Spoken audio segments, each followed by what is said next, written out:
Howdy, hey folks, Jesse here, and it's been a minute since I've done a deck profile, so I figured I'd bring ya one.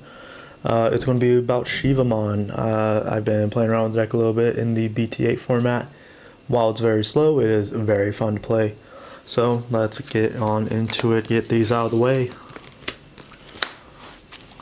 Of course, we're going to start off with the Digitama, the babies. We're running 5 because you know, 5 do be the number. We're going to be playing 4 of the BT2 Argomon. The deck, its main goal is to basically stall out, so gaining a memory off of every turn when you unsuspend is really good, and it just really coincides with Shivamon's skill.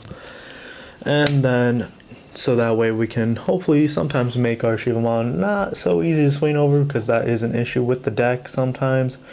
We do play one of the BT8 BBmon, but that is it for the babies. On to the level 3s. So going on into the first level 3, I believe we play 14 of them. Terriermon, we play 4 of that. It's just a really solid memory blocker that green can, play. It is a green card.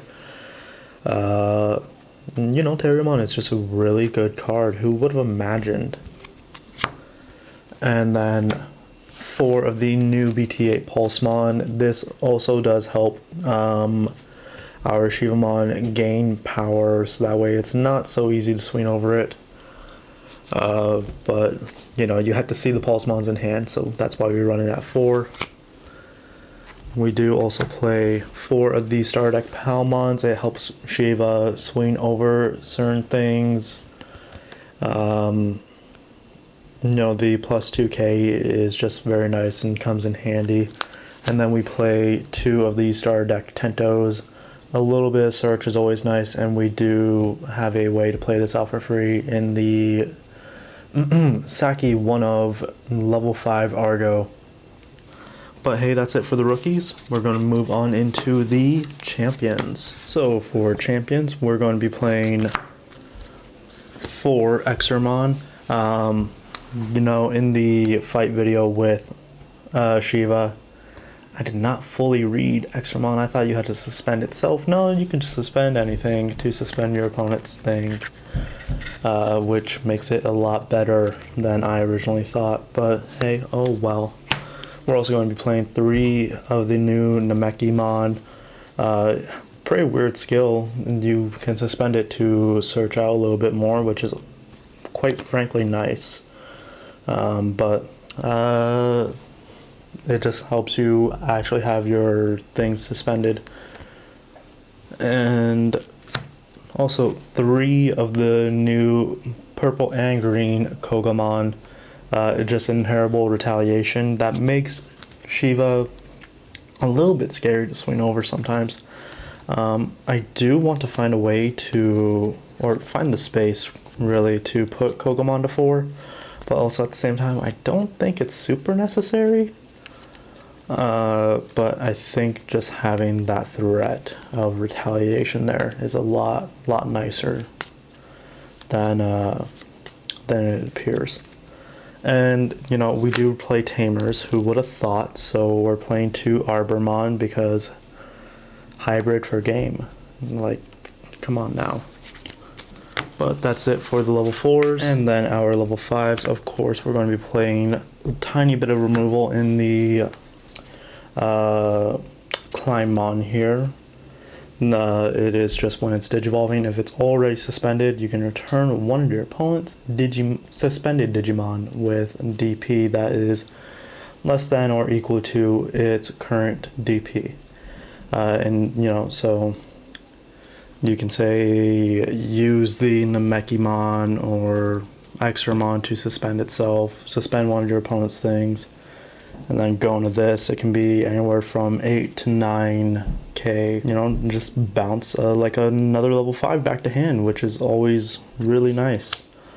And then, to try and speed it up a little bit, we're playing 4 of the Blossomon. It's just a good card.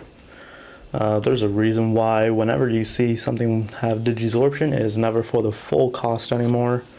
Same deal with the Argomon. It's just a good card with a solid inheritable and allows us to play those Tentomons for free. But hey, that is quite alright. We're going to go on into our Megas. So, of course, Shivamon. So, we're going to be playing 4 Shivamon. We got 2 of the nice pretty altars. I ended up with over 2 playsets of this dang card.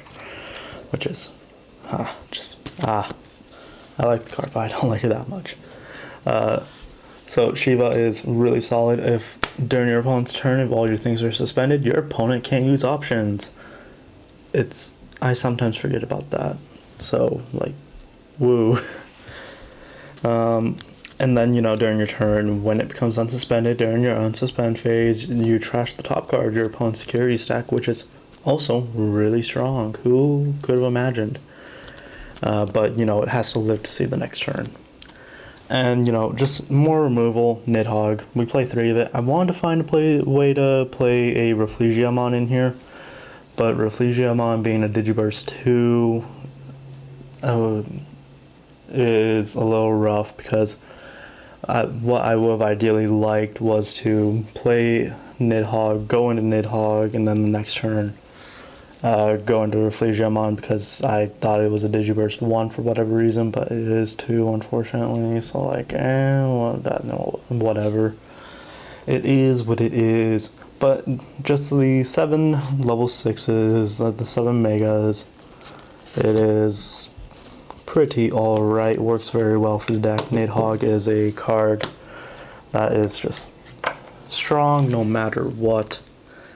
And then for the options, we do play 5 options. We're of course going to play 4 Samadhi Santi,